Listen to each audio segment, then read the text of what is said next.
chance of rain as we move throughout the afternoon. It is overcast, and for a place where it was 80 just a couple of days ago, a lot of folks in jackets and sleeves today. It's football weather. Almost feels like a middle of October Saturday here in Starkville. I'm loving it. So no kickoff. The offense will begin from the 30-yard line, and this is the first look at Blake Shapen in a Bulldogs uniform. On the ground to start things off. Gain of 5 yards on first down for Kevon Lee. Ty Cooper on the tackle. And this is what the offense is going to do. They're going to get to the line in a hurry. They're going to play fast. Over 5,500 yards in 3 seasons at Baylor. And a quick pass to the outside and a good tackle in the open field. Seydou Traore, a transfer who was here last year but had to sit out because of transfer rules back when we still had those, is brought to the ground. Tyler Woodard on the tackle.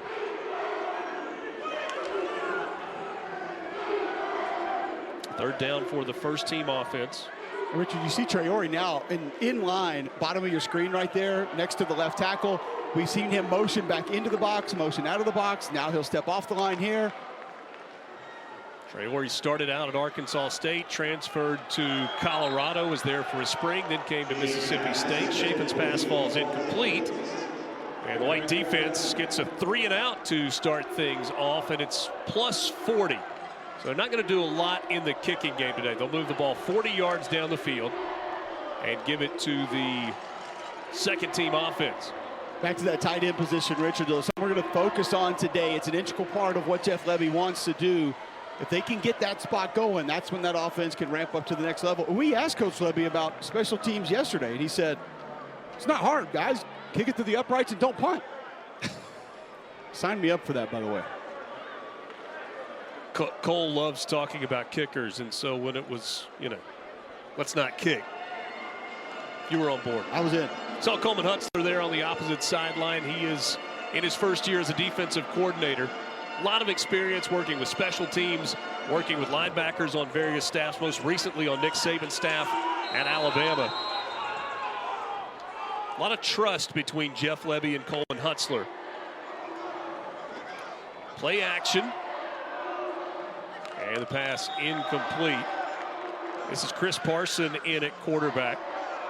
Limited playing time a year ago, but because there were very few freshman quarterbacks in the SEC, he was named SEC All-Freshman Team. Some of the All-Freshman, All-American SEC conferences is just basically find a freshman that played, and we'll label him as all. On the ground, this is Jeffrey Pittman.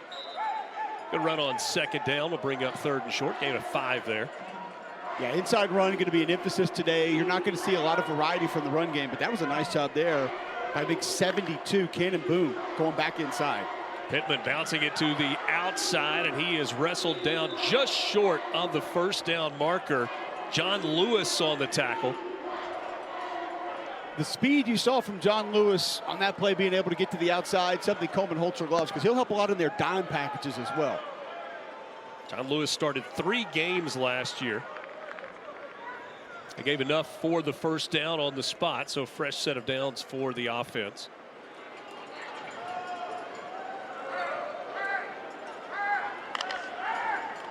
Parson from the gun, and they stay on the ground. Pittman gets to the outside. He takes the ball across midfield and is shoved out of bounds across the 45-yard line down at the 42. It was John Lewis coming up from that dime position again to make the tackle. Nice bounce by Jeffrey Pittman, being able to push that ball to the outside, left side of the offensive line, doing a good job with the reach box, getting their head across.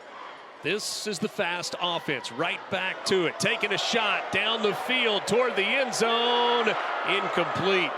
That was intended for Mario Craver, one of the freshmen that they have high hopes for. Craver out of Birmingham at Clay Chalkville High School. I've heard him labeled as a steal at the wide receiver position. If you want to know what's truly going to be different for Mississippi State this year, I think it's that right there, Richard. The opportunities down the field are going to be more plentiful for the quarterbacks and these wide receivers. See the score. The defense got 5 points for forcing the offense to punt, but because they didn't turn it over and they did punt it, the offense got 2 points on that opening drive. Gain of 3 there. Jeff Lebby for now, operating with the walkie-talkie. I think he's mostly excited about the headset communication that will be in place with the quarterback this fall. Well, Richard, what I like, though, is that they're using this to practice this. I think a lot of people believe that the in-helmet communication is just going to be easy. And it's, oh, you just throw them in there and you just talk to the guys. That's going to take reps. That's going to take practice. That's going to take understanding. It's going to cut off at 15 seconds on the play clock. So getting that play to your signalers, which the signalers will still have the plays if they were to need it, but Levy also has the ability to talk to his quarterback, and they haven't been able to do that before, so you're going to need some practice with it. Got a penalty, said an illegal substitution on the play, so a third down instead of first down yardage. All right, if I set the over-under at 10 for the season, number of times the play clock will actually get to 15 seconds for this offense. I'm going to go above 10 just because I think they'll have a couple of 4-minute offense situations where they're trying to run clock. But in regular game situations, I'd probably take the under.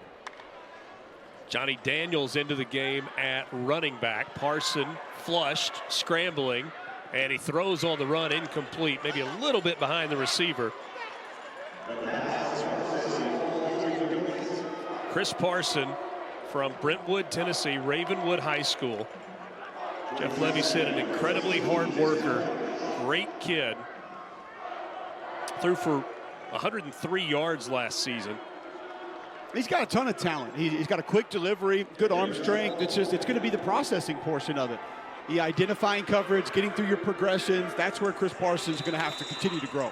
He is not playing today, out a little banged up at the end of spring. But they like what he has added on the defensive side up front through spring practice. Chapin in the offense back out on the field. Chapin with time, dumps it over the middle, and that ball is caught by Seydou Traore. 8-yard gain. And Traore, he's not huge in terms of the tight end, but he'll mix it up a little bit in terms of blocking. He has those tendencies that you want. A guy that's a little bit even more than willing. You'll see him, he's inserted on that last play. Here's another shot. Woo! That one is caught. That is a big play for the offense. On the reception, Kevin Coleman, the transfer from Louisville, originally from St. Louis. Actually started his college career at Jackson State. Ends up being nice protection for the tight end Traore. Option routes are what Kevin Coleman is going to flourish inside this offense, and you see a big play there. Gain of 50 on that play for the first team offense. Go back to what we said early in the broadcast, Richard. That's one of going to be the bigger things that you see that's just different. They will take shots throughout the course of the season.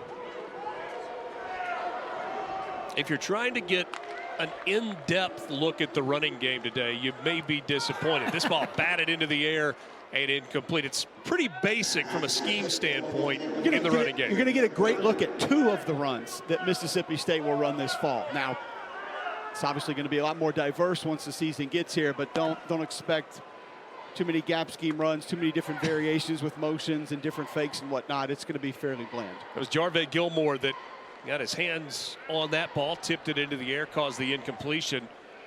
Brings up a third down. A little bit slower pace there. 4 receivers in the set. That's Traore in motion, and it's a handoff straight ahead, stacked up. After a gain of a couple, Zachary Tillman, that weak side linebacker, coming up and making the tackle. A good push on the left side as well by Ashun Shepard, big 6'3", 260-pound defensive end out of East Mississippi Community College. This defensive line, I think, is going to be a little bit more of a lunch pail group. Richard, you're not going to have a lot of dynamic athletes, a lot of big-time disruptors, but you hear the way these coaching staff describes them: heavy-handed, hard-nosed. Offense going for it on 4th down. 4th and 2. Need to take the ball across the 12-yard line. Chapin looking to go to the air. Dumps it over the middle. That's a completion to Coleman, and the ball comes out just short of the end zone. Turnover created on what looked like it was about to be a touchdown. Defense punched it out, and they keep the white team offense out of the end zone. Right there. Security, huge in any game. Tyler Woodard, the junior from Memphis, previously at East Mississippi Community College.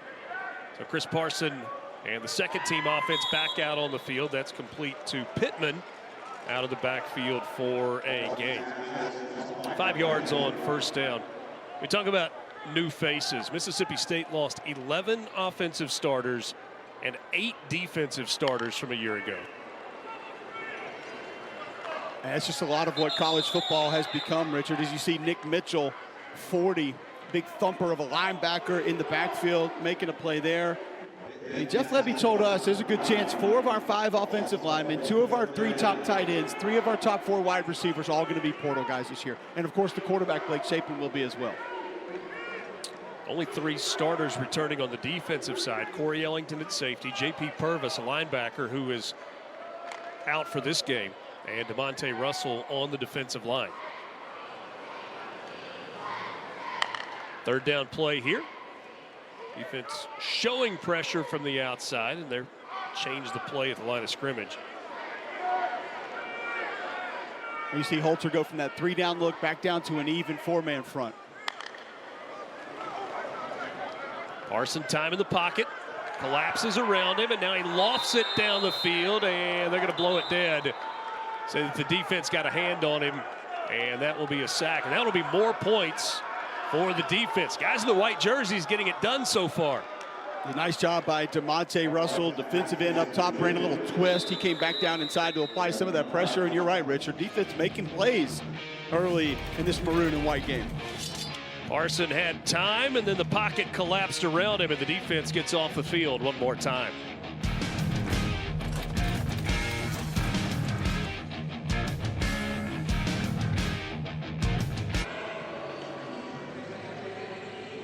Defense dominating on the scoreboard, leading 22-6. The offense has gotten 6 points, 2 each for their 3 punts so far today. Had a big pass play, Blake Shapen to Kevin Coleman, that garnered 50 yards, but a really good defensive play. You see the scoring system again. Is this fair for the offense? Can you break down the defense's 22 points today, please?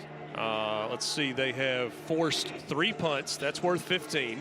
And they created a turnover, so that's worth 7. Got it. There you go. Do I say the deck is stacked against the offense today? Absolutely not. These defenses are running just basic 4-down looks. Linebackers are off the ball. You're getting very few stunts. Like this look right here. It's a 6-man box. You should be able to run the ball here on almost every play. I know you're not adding a lot of quarterback run, so it doesn't hold the backside as much. But this is a good run look right here. Not sure how much changing the play at the line Blake Shapen is doing. Incomplete as flags come in. Trying to get it to Kevin Coleman again. Jordan Morant in coverage that time. Well, no, that's an RPO there. So you like the look. You try to go ahead and throw the slant. You get the interference. Pass interference, defense number 31. Spot foul, automatic first down. Cole, let's talk about Jeff Lebby as an offensive coordinator. Correct, and what sir. it's going to look like. 15-yard penalty. First down. Here at Mississippi State. In 3 of the last 5 seasons, 2019 at UCF, 2020 at Ole Miss, and 2021 at Oklahoma, his offenses have been in the top 5 nationally in terms of yards per game. Well, you're seeing a couple of the different formations that you're going to look. He's going to use the width of the field. Some of the other folks who run similar schemes don't use as many motions and as much movement as he does. We're seeing some of that here today. And a nice reverse if they get to the outside. Mario Craver on the end around. Run out of bounds after a gain of about 5 on the play. So you see 5th nationally in 2019, 14th in 2020.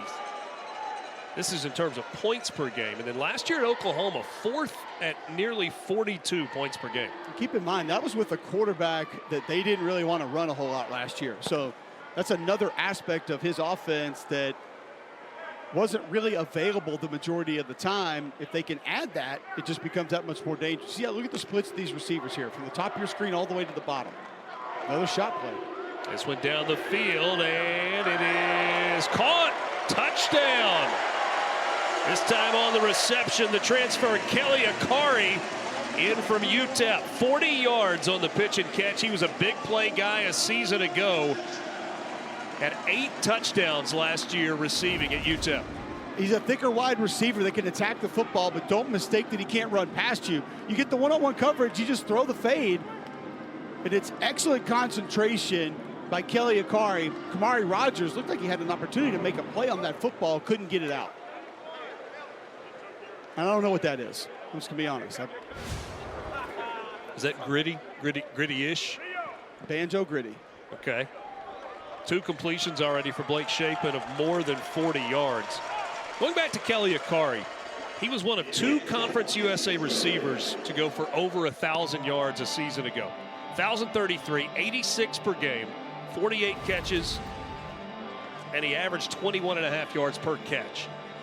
And adding something else to that with Kelly Akari, he had to do that with multiple quarterbacks last year. You see, a lot of times you want your receiver to go up and attack the football at its highest point, but I think Kelly Akari understands here that he's best to sort of wait on the defensive back and attack that ball a little bit closer to his body. It's a nice adjustment.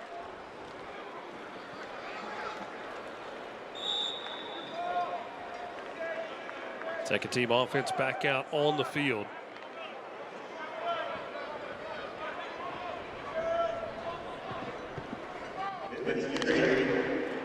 Cole, if you're going to do something well, you've got to practice it a lot. And lots of teams talk about playing with tempo. They talk about going fast. Few do it as fast or as well as Jeff Lebby's offenses have done. But that doesn't just happen where you say, hey, we're going to play fast, and you go start playing fast. It's easy to say, hey, hurry to the football, say in a 2-minute drill, something of that nature, we need to go fast. This is totally different. And I talked to Cody Kennedy, the offensive line coach on the field before the game, about when Josh Heupel explained it to me when he got to Tennessee, how much time they dedicate in practice, how many practice days they dedicate to it. It's not just hurrying up to the football after the play. It's knowing where to line up, knowing when you're a backside receiver, how to go to your landmark to line up for the next play, which official to give the football to. The center has to understand to go to the line judge of where the ball is going to be spotted and not to the official that has the football in his hand. All of these mechanics take time to understand, and they all allow you to go even faster than a lot of teams that try to go fast on a regular basis. 7-yard gain there for Jeffrey Pittman for a first down at the 45. Back on the ground to Pittman. He takes it across midfield and is wrestled down at the 45. So a gain of 10 yards there on the carry as Stone Blanton, the South Carolina transfer, comes in. One of the things that Mississippi State lost a year ago was a ton of tackles from the middle. The combination of Mookie Watson and Jet Johnson accounted for nearly 250 tackles a season ago. I'm going to be honest with you, Richard. A ton is probably an understatement for those two. 711 career tackles between those two. And what they did the last 2.5, 3 seasons was just remarkable. Both those guys, a lot of fun to watch. I mean, your prototypical Mississippi State players, just hard hat, physicality. They will be missed. This time it's Coleman on the reception. The previous play was Mario Craver. Offense starting to get into a little bit of a rhythm. Braylon Burnside, Stonka Burnside. I beg your pardon with that catch. I said Kevin Coleman just a moment ago, but Stonka Burnside, highly thought of locally. Starkville High School, an early enrollee. Pull the cliche out of the box. He should be attending prom this weekend at Starkville High. How about this, a little huddle from Jeff Lebby? He did say that some of the things he's going to try to do to help with communication are sort of the muddle huddles, the quick huddles. You also have the look over, get to the line of scrimmage, look back. He wants to vary it a little bit. Parson dumps it out of the backfield to Pittman. Nice move in the open field, and he bowls his way down to the 15-yard line. None of the running backs really stood out this spring and took this position, but Pittman probably the most consistent in spring practice according to the coaching staff, and a nice job by Parson understanding, take the check down. There's so many quarterbacks, Richard, that just won't do it. They refuse to take check downs, and sign of a quarterback that continues to move the chains is one that will usually do that. A bit of a collision in the backfield. Somehow got it out, dumped it out to Justin Ball. Justin Ball, one of the tight ends, a senior from Glendale, Maryland. Vanderbilt transfer. That's a 15-yard touchdown pass for Chris Parson. That looked bad right until it didn't. A great example of exactly how that tight end position is going to be utilized. We mentioned the insert, so watch Ball right side of your screen, climbing up to the linebacker, whoop, right up underneath, just float it, let your 6'6" target go get it, take it into the end zone. So much of this offense is married together with blocking schemes and changing blocking schemes and then finding those guys on routes. Nick Barmira there to kick the extra point. In the words of Jeff Levy, kick it through the upright and don't punt. Barmira kicked it through the upright. Being a little bit more of the hard hat, dirty work type guy in line, but it is a very important position. Don't mistake, because these guys won't catch 40 or 50 balls this year, Richard, that the tight ends won't matter a lot for Jeff Levy. Mississippi State was kind of all over the place at quarterback a year ago. Will Rogers was injured. Chris Parson kind of thrown into the mix as a true freshman. On that drive, he was 4 of 4 for 45 yards and a touchdown and made some good decisions. Didn't try to force things. I think that's the key, and Jeff Levy will tell you that. Don't take things that aren't there. Don't try to force things that aren't there. Now, are those shot plays going to be high percentage plays? Probably not. But usually when you're taking those, they're one-on-one. So Coach Levy's going to feel like his quarterbacks and receivers have an advantage there. 22-yard gain on a pass play to Kevon Lee out of the backfield. This time it's Lee on the ground, and he was trying to string it out, but nowhere to go. Once again, though, for Blake Shapen, you get a 3-man front. Go ahead and hand that football off. Try to find some space on the ground. A couple missed tackles on that play, but that's a run look that you should be able to take advantage of. And keep in mind, once again, no quarterback runs here to be able to hold the backside of that defense. So in game would still be a little bit more different than it's going to be today.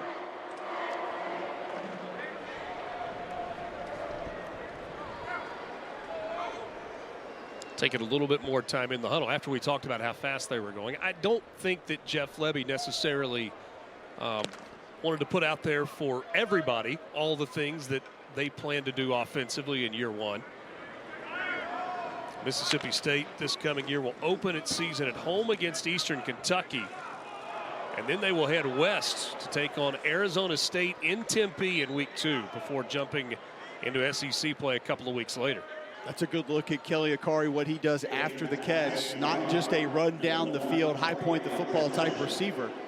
And once again, Blake Shapen, take what the defense gives you. You get that 10-yard cushion, throw the out, let your receiver do some work. Look at these receivers top to bottom of your screen. This is how Levy's going to use the entire field.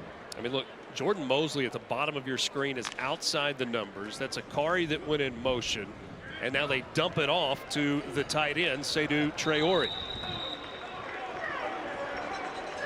Good enough for a first down. Do not want to see Traore dinged up on the sideline over there. He has high expectations this season. Levy said he expects him to have a monster year. Do not want to see that young man nicked up. Called a game his first year when he was at Arkansas State against Memphis and really popped in that ball game, and you kind of got a chance to see what he could do in bigger plays down the field. And Jeff Levy talked about, look, I mean, yes, he will get in there and mix it up with the tackles, but you got to try and let him go one-on-one with safety some also to really keep him engaged. And there is a big play opportunity with Traore. To the air, and it's bobbled and then hauled in. What a catch by Kelly Akari.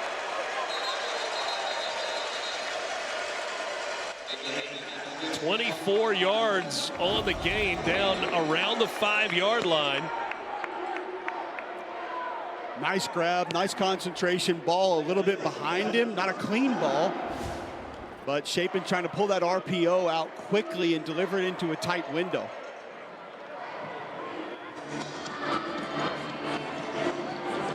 A timeout taken by one of the teams with 2 seconds left on the clock here at the end of the first quarter.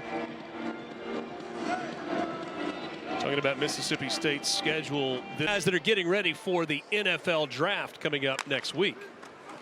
I tell you, Richard, you see Xavion Thomas's name and you see this offense as we get a rushing touchdown into the end zone by Elijah Cannon. Kevon Lee, I think. Kevon Lee, pardon me. What he could do in this offense could be lethal. You kind of hate to see him move on to LSU if you're a Mississippi State fan. And you mentioned Buki Watson, Jet Johnson. I don't care what system, what scheme I'm in. Those two can play for me. Tackling machines. Mississippi State has had lot of success in recent years with first-round draft picks, going back to 2018 when Jonathan Abram was taken by the Raiders as a safety. Marlon Houck on to try the extra point. Montez Sweat was a first-rounder, went to the Washington football team. Jeff Simmons in 2019, 19th pick overall with the Titans. And then 2 years ago, Charles Cross, 9th pick overall to Seattle. And last year, Emmanuel Forbes, a first-round cornerback to the Commanders. Nice job by the State offensive line, just picking up flow there. A little bit of a slant from the defensive line. Just find your guys, stick with it, keep your pads square to the line of scrimmage, climb up to the backer on the backside. Kevon Lee makes a little bit of a cut backside, gets north and south right into the end zone. It's good execution. Kevon Lee did not have a rushing touchdown last season. He gets one here in the spring game. Mississippi State, in terms of guys in the NFL, Cole, has not only put players in the league, they've put impact players in the league who have made a lot of money. Big contracts is what you come to think of with a couple of these Mississippi State players in the league. There's no doubt, Richard. Fletcher Cox, Chris Jones, Jeff Simmons just signed a big deal. A little bit more juice, twitch off the end. 2 sacks now for the defense. Carson hands it off. Short gain on second down. Going to bring up 3rd and long for this second team offense after a gain of 4. It's Johnny Daniels, the junior from Crystal Springs, Mississippi. Transferred in from Colleg.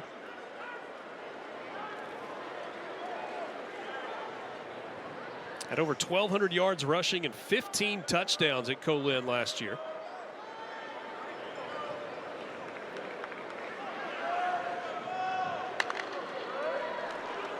Third and 14. Parson trying to make it happen now with his feet, and he is touched down at the 35-yard line, 5 yards short after a gain of 9.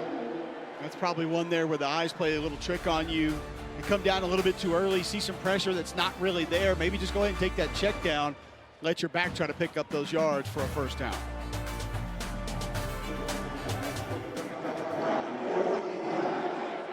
So they're going to go for it on 4th down, 4th and 5.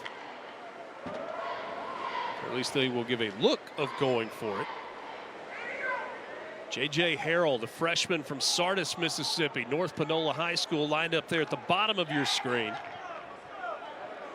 It's Craver in the slot. Burnside up top.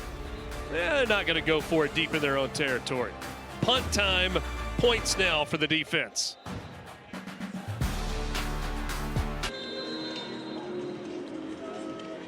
This new Mississippi State staff had about 12 days to put together a class before the early signing period began. And so it's a combination of players, right? High school players, transfer portal guys, and they reached into the JUCO ranks as well, including 3 ESPN JC top 50 players. We've already seen Tyler Woodard make a play to keep a touchdown off the board.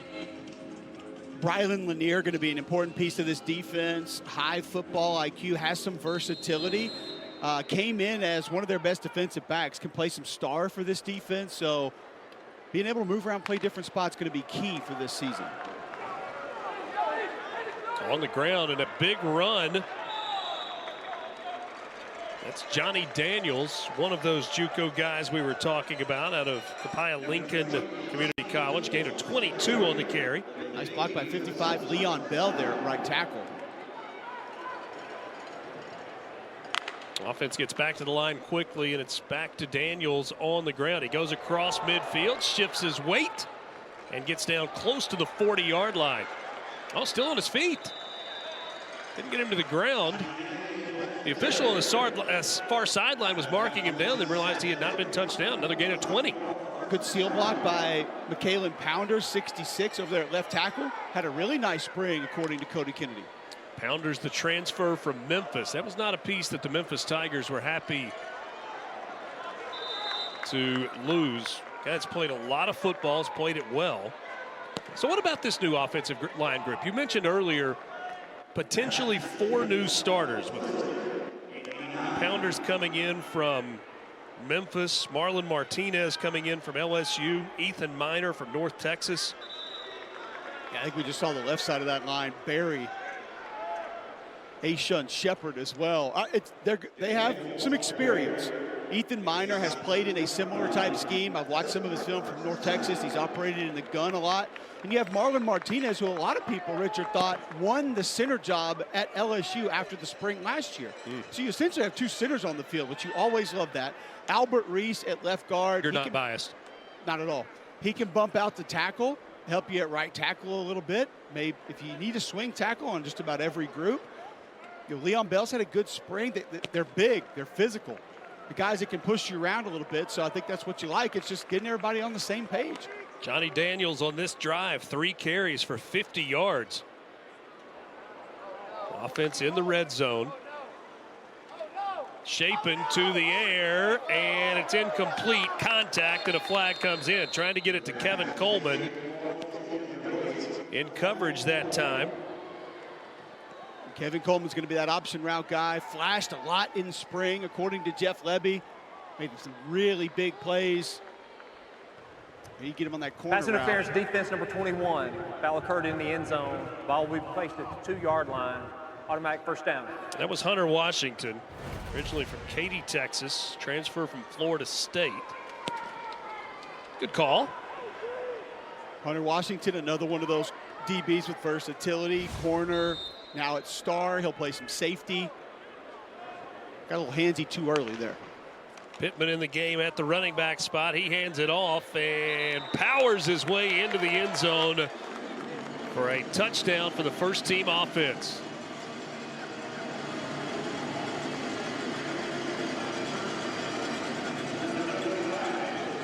Really found the run game on that drive. Offensive line, pretty physical. Moving some guys around, some really good job inside. With some of the combos there near the goal line, being able to climb to the linebacker, punch that football into the end zone. Halcon to try the extra point. Jeffrey Pittman, last year was his first season here in Starkville, came from Hines Community College. Had 54 carries for 268 yards and a touchdown last season. And this is the SEC on ESPN, spring game style. Maroon and white game, part of Super Bulldog weekend on the campus of Mississippi State. Bulldogs last year, 79% in the red zone. They are 3 for 3 today in their trips inside the 20. And our first look at Michael Van Buren in at quarterback, the freshman, early enrollee from Bowie, Maryland.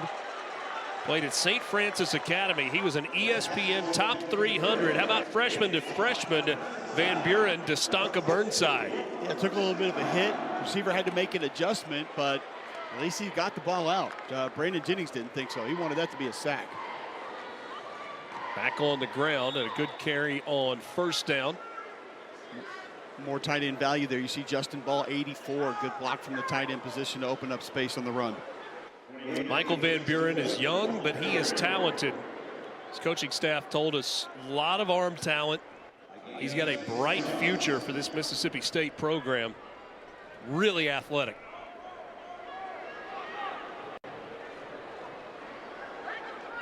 See the 57th ranked player in the country among freshmen coming in. Keep it on the ground. This is Brinston Williams getting the carry. Sophomore from Sewanee, Georgia, went to North Gwinnett High School.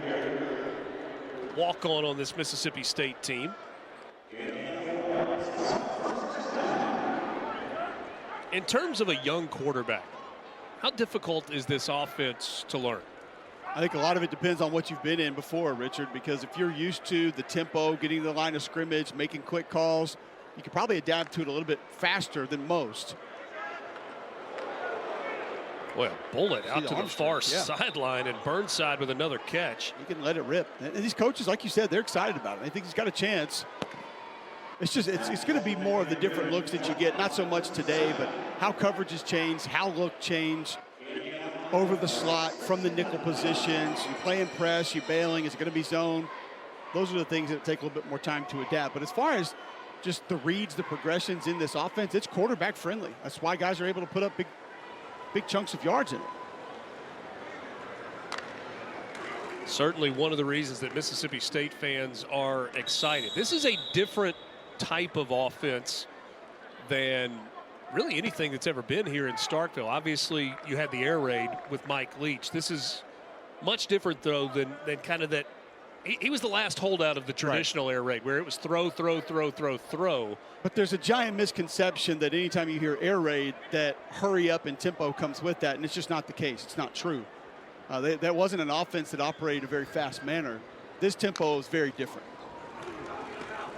Van Buren to the air again. That one was intended for Jaden Wally. No flag on the play with Kelly Jones in coverage. Kelly Jones letting the offense know about it, too. Looks like the offense going to try the first field goal of the game. Just kick it through the uprights. That's what Jeff told us, right? Kyle Ferry on to try the kick. He was 16 of 22 last year. His season long was 49 yards. That was against Southeastern Louisiana. This one is from 50. The left-footed kicker hooks it right. So no points there for the offense. Does defense get credit for does that count as a fourth down stop? So they'll get 3 for the missed field goal for the defense. Tightens things up a little bit, 36-30. Oh, yeah, right on it. This is one of those where a score is going to flash and it's going to be, 75-72. And yeah, man, they lit up the scoreboard. Interesting scoring system.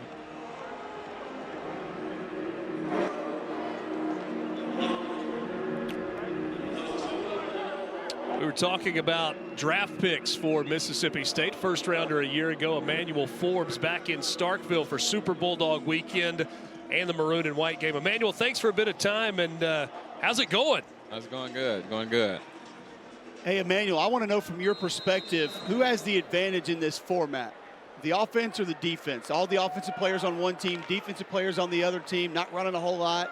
Defense can get points for stops, different things. Here we got a potential explosive play. Nope.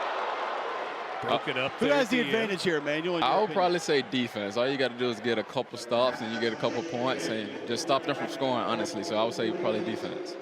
Darius Jones in coverage there. So year one for you, away from Starkville in the NFL, how did it go?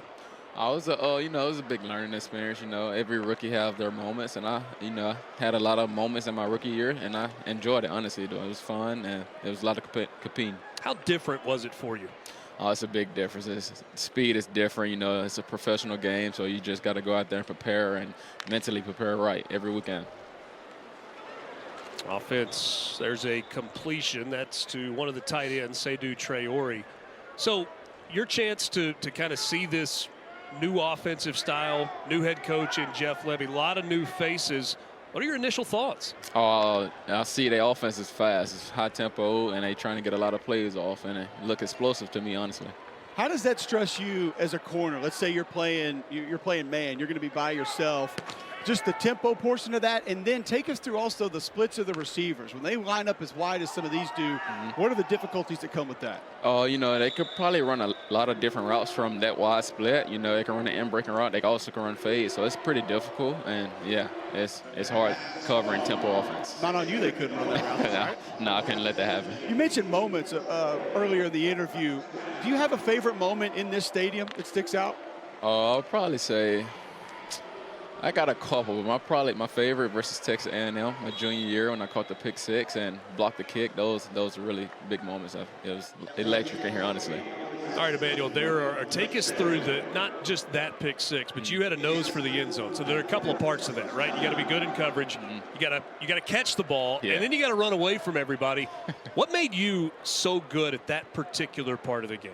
Honestly, just my knack for the ball, just getting the ball in my hand. I'm putting myself in position to make the play on the ball. And once I got the ball, I'm not trying to get tackled. So the offensive guy's not really trying to tackle. So just weed your way through and follow your blockers, honestly. But, Emmanuel, I'll let you go a little bit further with that, because one of the coolest things that I have ever heard in one of our meetings for a TV game, that you took us through was how you would eliminate routes based on down and distance and where you were on the field. Can you just kind of mentally walk us through that process, and then you line up to the line of scrimmage and whatever the routes that are left that you think you might see, how does that actually happen? So I will give you an example. Say he got a kind of a cut split. I'm kind of anticipating him running away from me. Once he inside or outside release, I got 3 phases. I go through the hitch phase, the comeback phase, and the fade phase. And once I'm eliminate all those, then I just play ball then. You were a guy, last thing for you, Emmanuel, that played young. And there are a lot of new faces, especially on the offensive side, some young receivers. How difficult is it going to be for these guys to step on the field as true freshmen and be impact players? Honestly, my advice for them is just be themselves and just go out there. Don't try to do too much and just stay focused on the goal, honestly. Don't get outside your frame and body, so yeah. Emmanuel, really appreciate your time. Wish you continued success as your career continues in the NFL. Thank you, thank you. Emmanuel Forbes, first-round pick a year ago. Some really bright moments in his rookie season in the NFL. On the ground, pretty good cutback there. This is Kevon Lee. Man, kind of back and forth there. McKalen Pounders at left tackle. A nice reach block initially to open that play up to the outside, but then, as you stated, Kevon coming all the way back inside, Richard. But we've seen these tackles doing a nice job on the perimeter of getting defensive ends hooked. So they're getting that helmet to the outside of the defender, allowing the play to go ahead and hit outside.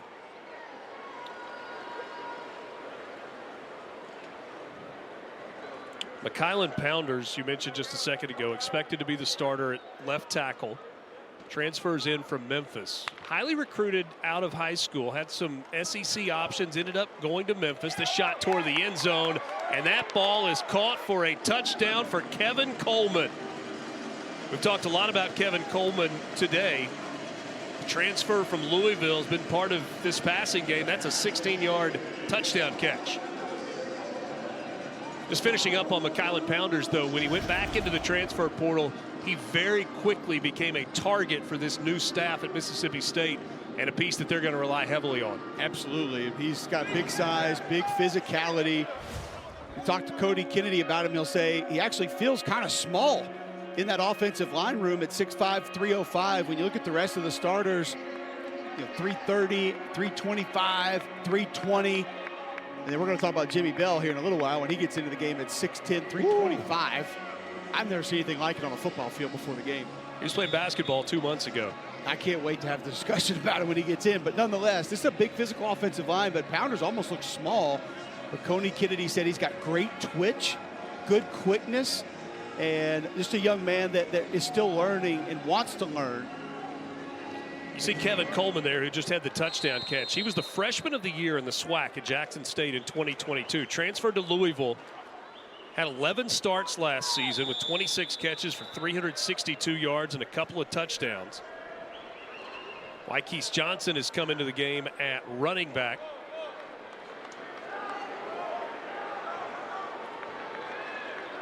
And at quarterback, Michael Van Buren in the game. We saw Chris Parson with this second-team offense early. Last couple of drives have belonged to Michael Van Buren.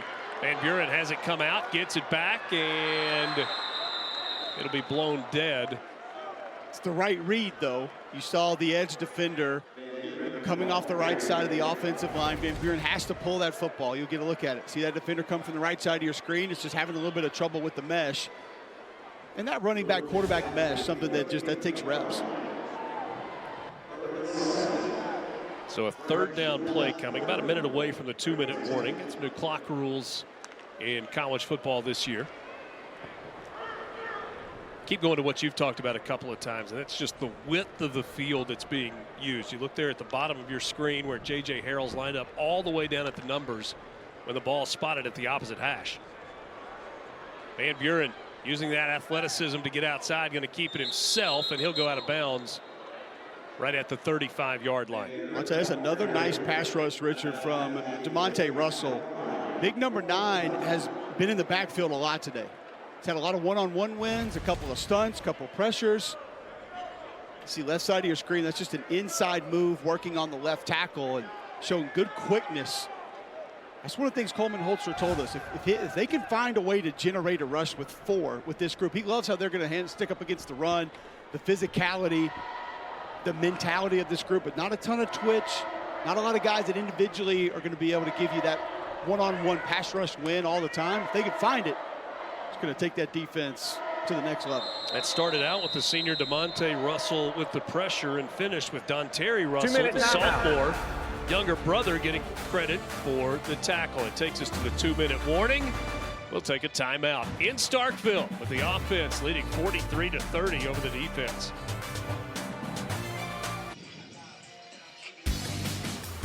I think maybe Bulldog fans liking what they see from Kevin Coleman in his debut in a Maroon jersey last year at Louisville. A couple of touchdown catches on 26 receptions.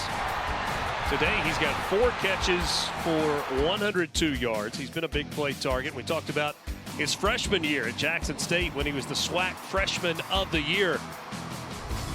And that Deion Sanders-led Jackson State Tigers team. Boy, more good push from Kalen Pounders there at left tackle. Also, middle of this offensive line starting to get into a bit of a rhythm now. Defense forced a punt on that last drive, so they got 5 points. Shapen touchdown right at the yard to gain. So that's going to be a first down for this first-team offense. I gave you a little look at that mobility there, Richard. I don't think he gets a ton of credit for it, but he can do a little bit more than just break you down. He's got good elusiveness when he decides to leave the pocket. Over 3 years at Baylor, he averaged about 1.5 yards a carry. Deep shot down the field. That ball is caught. Big play for the offense and Jordan Mosley.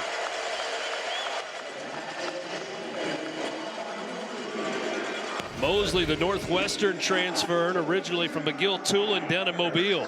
Great protection by that offensive line. Good punch from Pounders at left tackle, and Mosley just wins the one-on-one. Like the touch on the deep ball that we've seen from Shapen? Absolutely. Throw that where your receiver can make the adjustment inside to go attack that football, but also great awareness knowing what coverage the safeties are in, that you didn't have one over the top that could come steal that football away from your receiver. Johnny Daniels back in the game at running back. And this one's thrown away, nothing there. So we asked Jeff Levy yesterday about running the quarterback, because that has been a part of his offense. Whether you go back to Mackenzie Milton at UCF, Matt Corral at Ole Miss, he said that may be the best comp for Blake Shapen in terms of toughness and willingness to run. And even Dylan Gabriel last year at Oklahoma. And Gabriel was one that they didn't want to run a whole lot last year. You had Jackson Arnold, but didn't know if he was ready to quite take over yet. So you're going to protect your quarterback. You don't want to run a guy if you don't have somebody behind him that can at least get you through a little bit of a jam very often. You'll be a little bit more protective. And I think that's the spot that this team is in right now. They want to make sure they have somebody that can steer the ship for 2 series, 2 games, 2 weeks, whatever it is, if he were to go down. Shapen gets it out to his tight end, Justin Ball, who waltzes into the end zone. That's his 2nd touchdown catch. This one from 14 yards out. You believe in me now about the value of the tight ends in this offense yet? We've seen a couple that have popped untouched into the end zone there. Pistol formation, Shapen kind of 6s out there, and ball's just wide open. Busted coverage out on the perimeter. Coleman Holzer not going to be happy about that one. A lot of smiles for Blake Shapen in his Mississippi State debut here at Davis Wade Stadium. Hey, this has absolutely nothing to do with the game. You and I noticed it when we were on the field earlier. If we're giving out hat tips today, tip of the cap to the grounds crew. They always do a great job here. It's on every time I come here. I just want to lay down in the grass because it's just beautiful. This playing surface, I mean, we're talking April 20th, is immaculate. Well, we came here for the Egg Bowl, Richard, and it was the same way. It was absolutely gorgeous. About that, I'm glad Brandon grabbed me real quick. Should we take away, and you're not going to show a lot today, but should we take away the value of the tight end in your offense with what we've seen so far? Yeah, I think just as you've seen those guys play, making multiple plays, and we put a lot on those guys. So we need depth at that position. They've done a good job so far today. In terms of throwing the football, Blake Shapen, Chris Parson, Michael Van Buren, what did you see in that first half? I saw them take care of the ball. That was the biggest thing, is making sure we're not putting the ball in harm's way. We got to continue to do that and get predictable outcomes. We'll like what we get. And we know you're going to get shot plays from you. I know you had to feel good about the fact that not only you completed a couple of those, but a few of your receivers had to actually go attack the football and make plays. Yeah, we're going to have to do that. You know, we want to be explosive. We want to create chunks as much as possible while taking care of the ball. So want to see that in our offense and got to get better at it nonstop. We know how fast you want to go, Coach, but also the communication that you're going to have available to you going to be very different this year. You huddled up a couple of times, kind of waited. Is there just wanting to mix that up a little bit, or is that just wanting to see what the communication is going to be like with the headsets now? What was that? That was us just trying to work through some things. You know, obviously from a coach to player communication standpoint, it's new, and being able to be live and be in a game-type situation, wanted that for Shapen for sure. Jeff, we'll catch up with you at the end of the game. Thanks so much. All right, guys, appreciate it. That's Jeff Lebby, first-year head coach, first-time head coach here in Mississippi. Do it this way, but he still needs somebody to be able to check him every now and then that he trusts and will take that consideration when that advice is given. Jeff Lebby's dad was a high school football coach. I asked him, it's like, so what were you, about 4 or 5 when you first were at the field? He's like, water boy, ball boy, absolutely loved it. And he was hurt in his first year at Oklahoma, so did not have necessarily the playing career in college that he had hoped for, but immediately jumped into kind of a GA role, a volunteer assistant role, and it was pretty clear early on that Jeff Lebby was going to be a coach himself. Something we didn't see much of in the first half in terms of drops. J.J. Harrell can't haul that one in. I do want to give props to Wesley Davis at center for a little dump on the linebacker they had on the previous play, climbing up after a double team.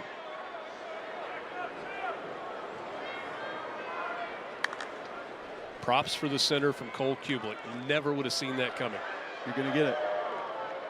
Nice catch and a little move after the fact by Mario Craver. He's one of the freshmen that we've talked about. Craver was in the Under Armour All-America game. Had options within the SEC. This was a big pickup for Mississippi State. But those other options in the SEC came really late in the recruiting process. He's a young man that's going to have a lot of opportunity in this offense.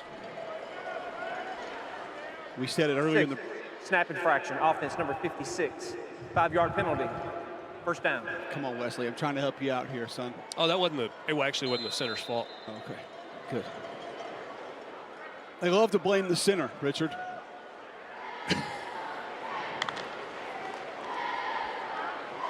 Chris Parson taking a shot down the field. He's got a man. That's a catch. That's a touchdown for the offense.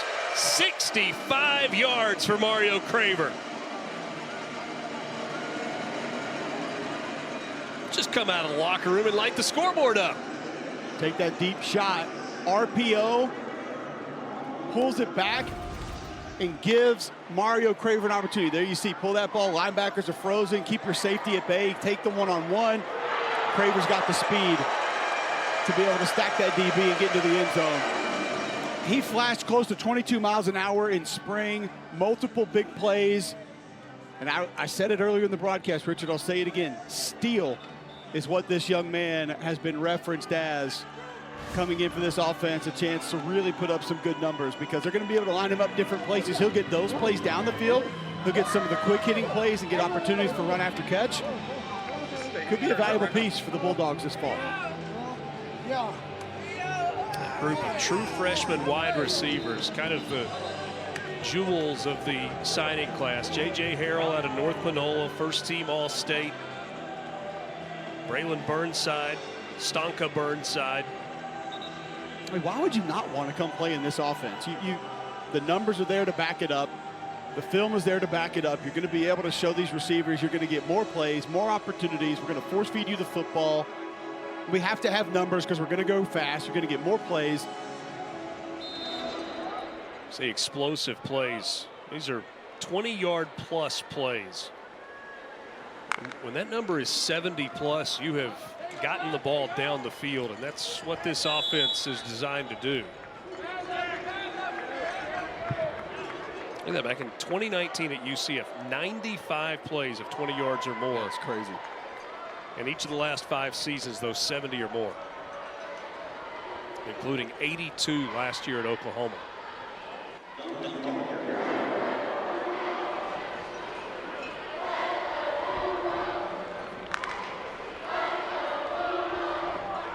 Van Buren in the game. Hand off that time, and a nice run for Duncan. Ashtarian Duncan, walk on out of Lithia Springs, Georgia. Gain of 17 on that carry for Duncan.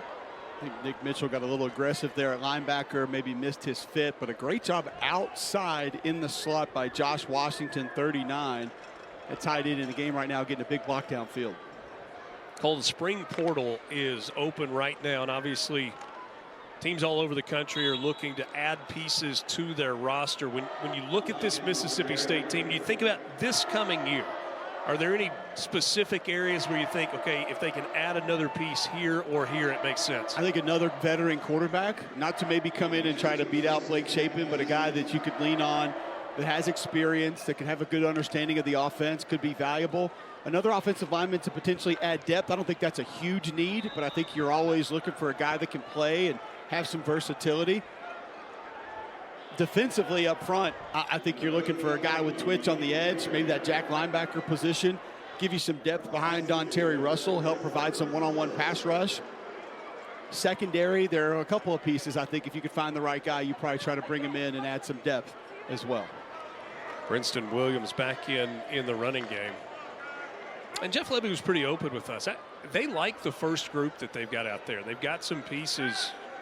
I think most college football teams have concerns about depth, especially in the era that we're in college football. And Mississippi State is certainly no exception.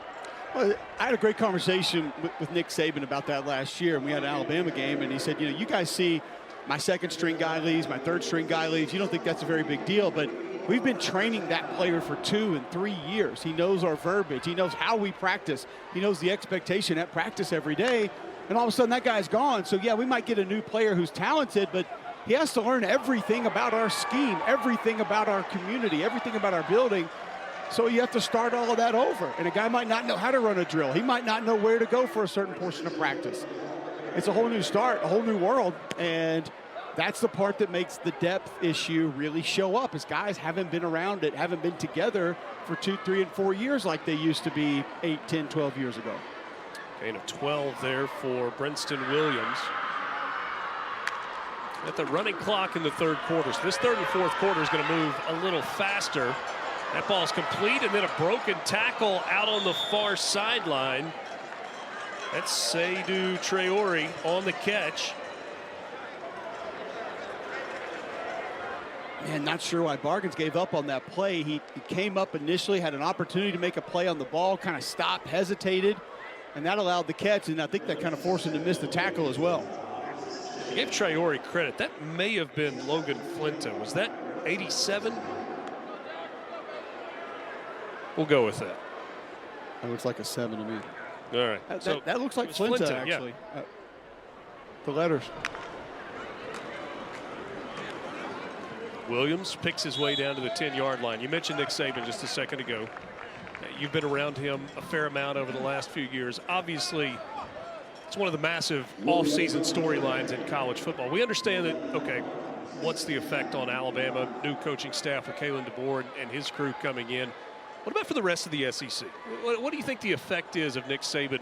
Because there was like a collective sigh of relief from 15 other campuses in the conference when that news came down. I just think it's very difficult, Richard, for anyone, anywhere to recruit at the level that Nick Saban did as consistently as he did. So the first thing that comes to mind is there could probably, on that sideline anymore, you wonder if a little bit of that going to go away. The style of football is actually going to be a little bit different. I mean, there was a method of bludgeoning that Nick Saban brought to those Alabama teams the majority of the time that isn't necessarily going to be what Kalen DeBoer and his staff are. So does that make matchups a little bit better for some of the other teams in the league down the road? I think that's very possible. Back-to-back tackles for loss for the defense there. That was Deontay Anderson that blew that one up in the backfield. Junior from Miami, Florida, played at Fort Meade. And so we have a field goal try coming. 32 yards here for Nick Barmira. Just inside the right hash, and he splits the uprights there, so points on the board for the offense with now just 2.5 minutes left in this third quarter. Like Jeff Lebby said, just kick it through the uprights and don't punt. After the first few series, we've been on board with that, I feel like. Had a couple punts early, but, or at least they called them punts. They didn't actually punt. The 40-yard move the ball down the field play. How do you feel about that if you're the punter in this game? And they just move the ball down. I mean, you would think that, I mean, at least put one guy back there to catch it. Just let me kick it away. But punters have feelings too, right? You got time for that in the spring game. You throw the ball around a little bit more. See what had happened. The rules for punting, and the rule is there are none. Get a look at Coleman Hutzler for the defensive side. I would have to believe that there is a level of frustration that goes with being a defensive coordinator in a spring game. You can't look at the scoreboard, right? Because you're not blitzing, you're not bringing pressures. Here's the main thing about the scoring system. If the offense gets points for actually scoring, why should they get points for anything else? You score to get your points. We don't need points for anything else. Now, the defense, I understand, stops, big hits, whatever you want to try to give them points for. That's the portion that I do feel like weighs against the defense here a little bit more. Would you take points away for a turnover or a missed field goal? Actually, I wouldn't want to go further in confusing how we actually score this thing, so no. I'd like to try to simplify it. Wykeese Johnson is into the game in the backfield, number 32. All that one in. Nice pass rush there from Deontay Anderson, or excuse me, Kai McClendon, the youngster getting back into the backfield. Big 90. Coming off the left side of that offensive line. McClendon, a Mississippi native. He is an early enrollee out of Gulfport. He'll be lined up over your left guard on this next play.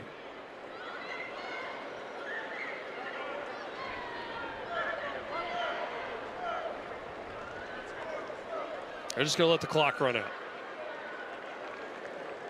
Technically can't do so without a penalty, but hey, make up the rules as you go a little bit in the spring game. We are going to visit with Zach Selman, new head coach, new staff, new offensive scheme, new players all over the place.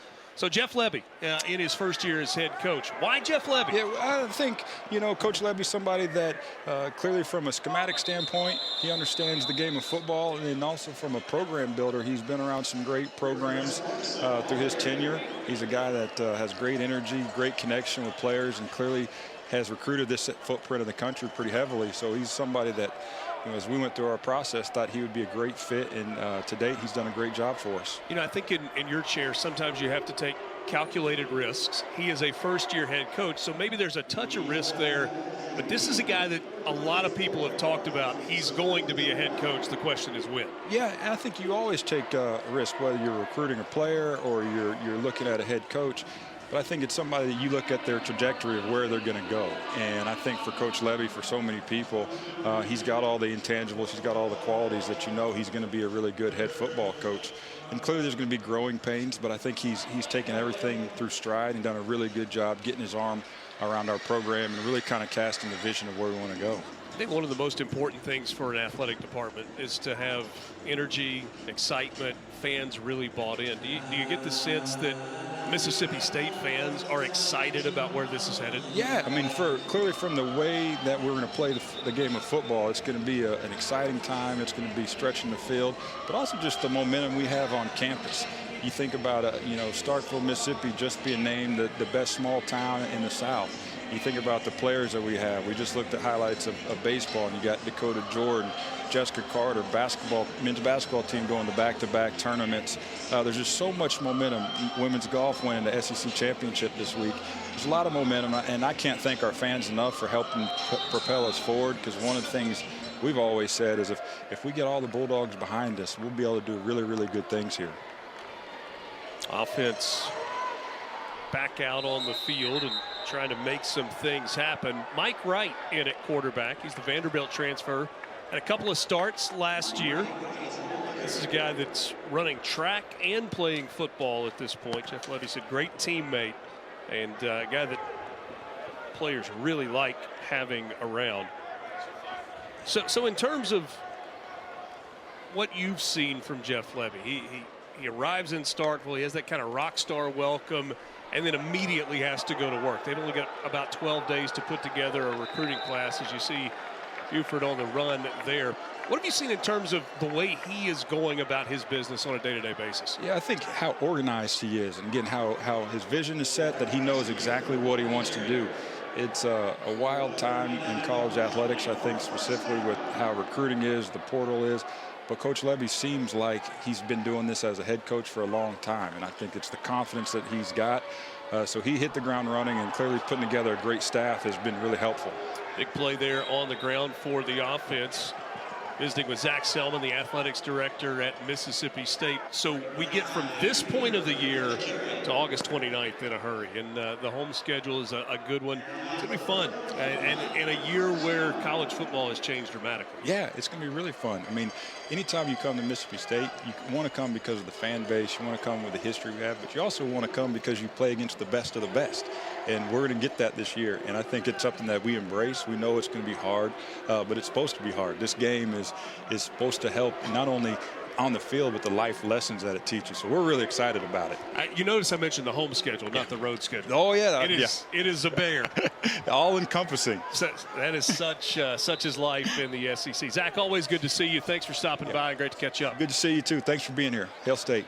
Zach Selman, athletics director, still relatively new in his first year here in Starkville, and getting ready for year number one of Jeff Levy. I think we got Cole Kubelik on the field.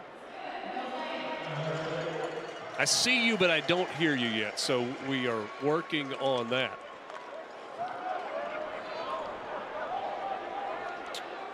We got Cole on the field. We've also got DeMonte Russell on the field, and he is a large man. So DeMonte, first spring under a new coaching staff, new defensive coordinator, new head coach in Jeff Levy. How's it gone so far? It's going great. It's going great. Like I tell everybody else, man, it's probably one of the best springs I've had since I've been here. You know, a lot of times guys look at the spring game, and it's like, it's just a spring game. It looks like you guys have had a lot of fun today. Nah, facts. The energy here is different, man. It's like another next level for me, and then just seeing my guys just loving it and just flying around, man. It's just one of the ones I could cherish as an older guy. In terms of your development and your growth, senior now, where are you now compared to where you were when you first stepped on campus here at Starkville? Grown a lot, just well known, and it's just like me just getting ready, man. It's my last year. I got to take it for what it is and finish strong. What do you think about number 36? No, this little bro, man. Every day is a competition between me and him. I told him, I said, hey, if we get it set together, I'm done. I'm there first. If we want to have a half sack every game. That's pretty good. So what was your relationship with him growing up? Obviously, he was younger brother, so you probably beat up on him along the way some. But to get to be on the same field with your brother, that's got to be cool. Oh, yeah, man, it's a dream coming true. Like I said, growing up, you know, brotherly love, tough love. But we never thought we would be in this position we're in now.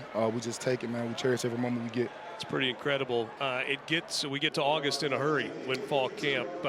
How has this spring gone? How's it gone from kind of drinking out of a fire hose and trying to learn everything to feeling like, okay, this stuff's starting to make sense? Man, it took a lot. You know, coming in as a freshman, I feel like that's the hardest part. And then each year it got better, it gets better. And then I feel like what I done been through since I've been here is going to help me in the long run on the next level. 42-yard field goal good there, so point. I don't know about this scoring system that we've got in place. I mean, you guys gave up 70, but I don't know that you really gave up 70. Nah, man. You know, defense, the score points is really for us to outweigh. But, you know, we got a new offense coming in, and it's electric. I'm ready for this to see what this season brings for them guys, especially on the defense side. So we can really see where we come. Hey, really appreciate your time. Wish you all the best. Yes, sir. Thank you. That's DeMonte Russell, defensive end for this Mississippi State team.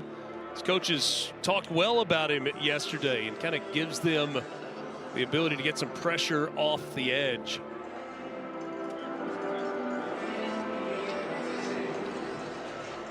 About 4.5 minutes left in this ball game, and Cole Kubalik has made his way down to the field. And not sure we've got the microphones to work exactly this. And Cole, that is a daunting schedule. All the weekends, though, are tough in the SEC. Mississippi State, though, no different. Every schedule is going to be difficult, Richard, all of them. And, you know, you look at the road games, yes, it looks a little bit more difficult for Mississippi State this fall, but they have a chance to get off to a good start. I mean, there's an opportunity there early in that schedule to stack a couple of wins, gain some momentum, get a good feel for what this football team can be. I think that Arizona State game on the road early is going to be critical for this bunch. Asher Morgan is in the game at quarterback. He is a junior from Philadelphia, Mississippi, another one of the junior college pieces that has been added. It's not what we need to be talking about, Richard. It's not what we need to be talking about, because 62, Jimmy Bell is actually in the game at left tackle. All right, so here it is. We've been waiting to get to this. Jimmy Bell, 2 months ago, was on the basketball floor. Huge piece for Mississippi State, especially early in the season when Tolu Smith was injured. He is 6'10", Cole, playing on the offensive line. And I asked Cody Kennedy, I got a confirmation on the weight before the game, and I got it at 325. But it was actually the conversation about his skill set that I had with Cody Kennedy after that, saying, first off, he said, Cole, if I had 2 years with him, he is a lock to be an NFL starter right away. He has a mean streak. He understands the position. He played actually from the same neighborhood or same part of Michigan as an NBA player that most of us would know, Draymond Green. Yeah. Played a little bit of offensive line in high school. He said, but man, the feet are there. His punch is there. He said he's just kind of swimming right now with his assignments and what to do and when to change up his technique and fundamentals. But he has a chance to actually help this football team out this fall. And the only other 6'10" offensive lineman I ever remember seeing was Dan Skipper at Arkansas a couple of years ago. This young man he doesn't look 6'10". That's the thing. Dan Skipper at Arkansas looked like he was 6'10". because he just looked kind of disproportionate.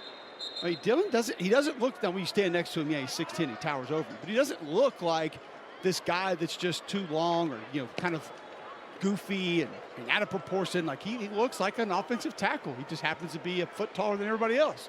You think that's one of those like roster 6'10s, but he's actually only 6'8"? Oh, no. I stood next to him on he's over 7 with the helmet on. But yes, it's easily 6'10". I know you said it doesn't matter, but Asher Morgan's mom and dad probably thinks it matters. And Vic Sutton in the game. Mrs. Morgan, I apologize, but we don't get 6'10" offensive linemen in football games very often. So I got excited, and I wanted to have that conversation, so my apologies. Now the redshirt freshman quarterback Vic Sutton is in the game, number 17, as we close in on the final minute of this maroon and white game. All right, so overarching, what do you take away from seeing this game today? I'm excited about the offense. I think you have a quarterback in Blake Shapen that can run it. I think you have a couple of receivers like Kelly Akari and Mario Craver, Kevin Coleman, that are going to be able to make plays for you. The offensive line looks physical. They got after this group up front. I feel pretty good about that. Tight end position, pretty good depth, and a couple of different type players at that position that you're going to be able to line up in different spots. I have my concerns about the defense. They're not a massive group up front, but I think there are a lot of positives that you take away from this group early on. You know, Jeff Lebby may have said, we just got out of the game with injuries. That was a physical hit at the end. There's no reason for us to play any more snaps. They're going to let the clock run out. You had Michael Robinson in on that play. Final score, for what it's worth, the offense wins this game 67-53. Good day in Starkville as apparently came out of this game very healthy. Didn't see any injury timeouts along the way. And the debut of Blake Shapen was a good one. We saw at the half, he was closing in on 300 yards. Very little, I don't think any action for Blake Shapen in the second half of this ball game. Played a bunch of guys and had a lot of good that was a part of this day. Don't forget, Mississippi State's got baseball tonight. The game is on the SEC Network, game 2 of their series with the Auburn Tigers after an 8-1 win last night to get Super Bulldog weekend started. Bulldogs looking for the series win as they will take on the Auburn Tigers. We're going to take a timeout. When we come back, we hope to visit with Jeff Lebby one last time, the head coach of the Bulldogs, on the heels of his first spring game in Starkville. State, how do you feel when it's over? You know, I feel good. I feel like our guys really had great focus. They had great energy coming out. I love the way we took care of the ball offensively. I love the fact that defensively we were able to get that turnover down there in the tight zone to create a big play. But I love our guys' energy. I love our attitude right now, where we're at today and where we're going. Two completely different things, but we're on the right track. Physicality stuck out to me. I thought the offensive line had some good combos. A couple of your tight ends and H's, even when they were lined up out wide, getting good blocks down the field. How much of an emphasis was that over the course of practice? Yeah, it was huge. You know, we talk about it nonstop, but effort, physicality, execution, that's how we're going to win football games. And so that was a stress and a strain for us leading up to today. And we'll get in, we'll watch the tape, and there's a ton to clean up and a ton to get better at. But again, I think our guys are playing with intent right now, and that's what I love. Blake Shapen specifically, was there kind of a hurdle, a benchmark that you kind of wanted to see him clear today that he did? Man, I wanted him to take care of the ball, and he didn't put the ball in harm's way. We won a couple of throws back, but that was the biggest thing, him just being able to come out and play clean and execute. And we say it nonstop, if every drive will end in a kick, right, and we take great care of the ball, we're going to have chances to win a lot of games. Kick it to the upright and don't punt, right? That's it. It's pretty easy. Finally, I just want to leave you. Your quarterback needs receivers that can make plays. You're going to give them opportunities. One thing I said in the booth, the cool thing about this offense is these young men will have more opportunities to make plays. Yeah. Are you excited about what you saw from those guys outside today? Yeah, I thought we did some good. And, again, we've got a ton of work to do, but I think as you watch us play, that's going to be a huge part of who we are from an identity standpoint. So we need playmakers on the perimeter. We're in a good place right now, but we're going to get better. Thank you, Coach. Appreciate the time. Appreciate it, man. All right, Cole, thanks a lot. Blake Shapen today, 18 of 22, 312 yards through 3 touchdowns. And Cole, one of the things that he did in the ball